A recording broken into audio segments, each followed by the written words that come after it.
Sir ഇങ്ങനെ കിടന്ന് ഓടാതെ കുറ്റങ്ങൾ ഏറ്റു പറഞ്ഞിട്ട് അവളോട് മാപ്പ് ചോദിച്ചൂടെ? എടാ, അങ്ങനെ മാപ്പ് ചോദിക്കാനായിട്ട് അവളുടെ മുമ്പിലേക്ക് ചെന്നാലേ അവിടെ തീരും എന്റെ ഭാവി. കമലേശ്വരത്തെ സമ്പത്ത് കണ്ടിട്ട് തന്നെയാ ഞാൻ എന്റെ മുറപ്പെടിനെ കല്യാണം കഴിക്കാൻ തീരുമാനിച്ചത്. മഹാലക്ഷ്മി എങ്ങനെ എന്നെ കണ്ടു കഴിഞ്ഞാലേ പിന്നെ എന്റെ മുറപ്പെണ്ണുമില്ല, സമ്പത്തുമില്ല. അവളോട് മാപ്പ് പറഞ്ഞാ അവള് ചതിക്കൂ? എടാ, ഉറപ്പായിട്ടും ചതിക്കും. അവൾ എന്നെ കുറിച്ച് കണ്ണനോട് പറയില്ലേ, അവന്റെ കാലിനെ തളർച്ചയുള്ളൂ. തലേന്ന് പറയുന്നതേ ഒരു 1.5 തലയാ.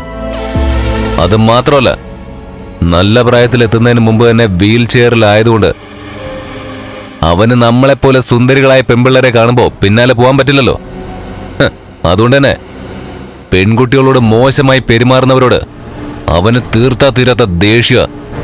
അത്തരക്കാരെ അവൻ അവന്റെ 7 അയലത്തോലും അടുപ്പിക്കില്ല. അയാളെ കണ്ടാലറിയാം ആളൊരു മാന്യനാണെന്ന്. എടാ, അതുകൊണ്ടാ പറഞ്ഞത്, ആ മാന്യനും മാന്യതയില്ലാത്ത അവളും തമ്മിലുള്ള ബന്ധം എത്രയും പെട്ടെന്ന് വേർപെട്ട് പോണോന്ന്.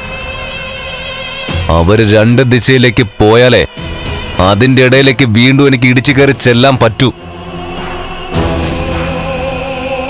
ഇടയ്ക്കിടയ്ക്ക് ഞാൻ ഫൈനാൻസേഴ്സിലൊക്കെ പൊയ്ക്കൊണ്ടിരുന്ന ഇപ്പൊ പോകുന്നില്ല. ജ്വല്ലറി മറ്റ് ബിസിനസ്സൊക്കെ നോക്കി നടത്തുക. ഇടയ്ക്ക് എന്നെ കണ്ണൻ അതേപ്പറ്റിയൊക്കെ വിളിച്ച് ചോദിച്ചിരുന്നു. എനിക്ക് പകരം മഹാലക്ഷ്മി ഇപ്പൊ അവിടെ ഉണ്ടല്ലോ. അതായിരുന്നു അവന് കൊടുത്ത മറുപടി. അങ്ങനെയല്ല പറയാൻ പറ്റൂ, അതല്ലാതെ അങ്ങോട്ടെങ്ങനെ കയറി ചെല്ലാൻ പറ്റുമോ? സാർ വിഷമിക്കേണ്ട സാറേ, അവളുടെ ഹൃദയത്തിൽ ഇപ്പോ ഞാനുണ്ട്. എടാ, ഉണ്ടെന്നിങ്ങനെ പറയാതെ എത്രയും പെട്ടെന്ന് അവളുടെ ഹൃദയത്തിൽ കയറി അവളെ കൊണ്ട് നിന്റെ പാട്ടിന് പോടാ. എടാ, അതിന് 1ഉം 2ഉം ഞാൻ തരുന്നത്. നിനക്കൊപ്പം അവൾ ഇറങ്ങി വന്ന് കഴിഞ്ഞാല് പിന്നെ മടങ്ങി വന്നിട്ട് കാര്യമൊന്നുമില്ല. അതിനുശേഷം അവൾ എന്ത് പറഞ്ഞാലും ആരും ഒന്നും വിശ്വസിക്കാൻ പോകുന്നില്ല, പ്രത്യേകിച്ച് കണ്ണൻ. അതുകൊണ്ട് അവളൊരു വഴിതെറ്റിയവളാണെന്ന് എത്രയും പെട്ടെന്ന് നീ കണ്ണന്റെ മുമ്പിൽ ചിത്രീകരിച്ചേ പറ്റൂ.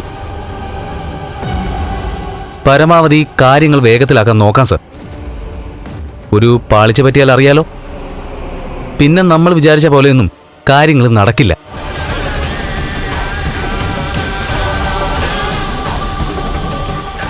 സാർ ഏതായാലും ധൈര്യമായിട്ടിരിക്കെ.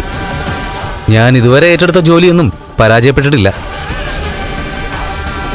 ഇവിടെയും മഹാലക്ഷ്മി ഞാൻ വിളിക്കുന്നിടത്തേക്ക് വരും. ഞാൻ മനസ്സിലാക്കിയിടത്തോളം കണ്ണന്റെ മുഖം അവളുടെ മനസ്സിൽ നിന്ന് മാഞ്ഞുകൊണ്ടിരിക്കുക.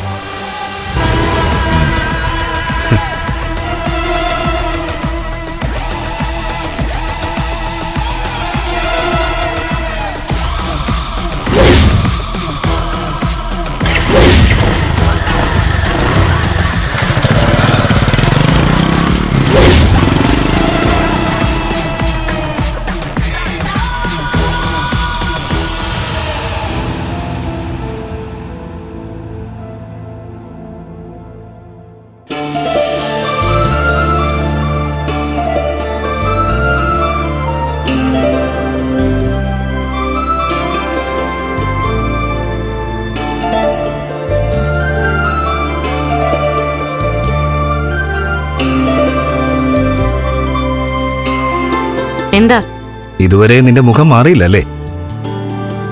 നീയൊന്നും കഴിച്ചിട്ടില്ലെന്ന് അമ്മ പറഞ്ഞല്ലോ. എനിക്ക് വിശപ്പില്ല. വിശക്കാൻ എന്താണ് ചെയ്യേണ്ടത്?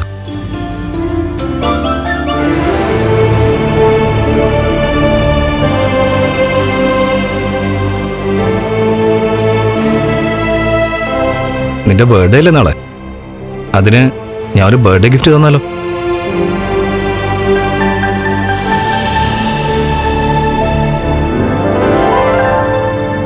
എന്നെക്കൊണ്ട് നിനക്കൊന്നും വാങ്ങിത്തരാൻ പറ്റുന്നില്ലല്ലോ എന്നല്ലേ നിന്റെ പരാതി.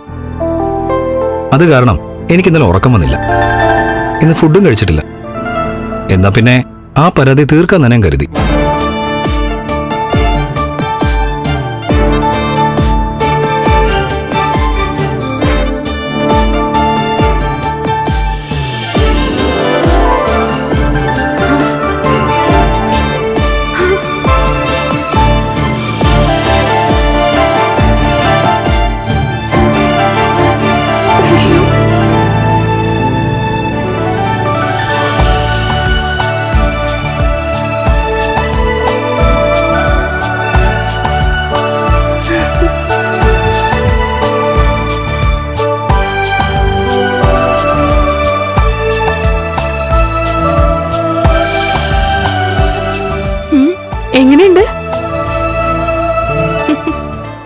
ഫ്ലവേഴ്സ് സ്മാർട്ട് ഷോ ശനി ഞായർ ദിവസങ്ങളിൽ രാത്രി 9:30 ഫ്ലവേഴ്സിൽ.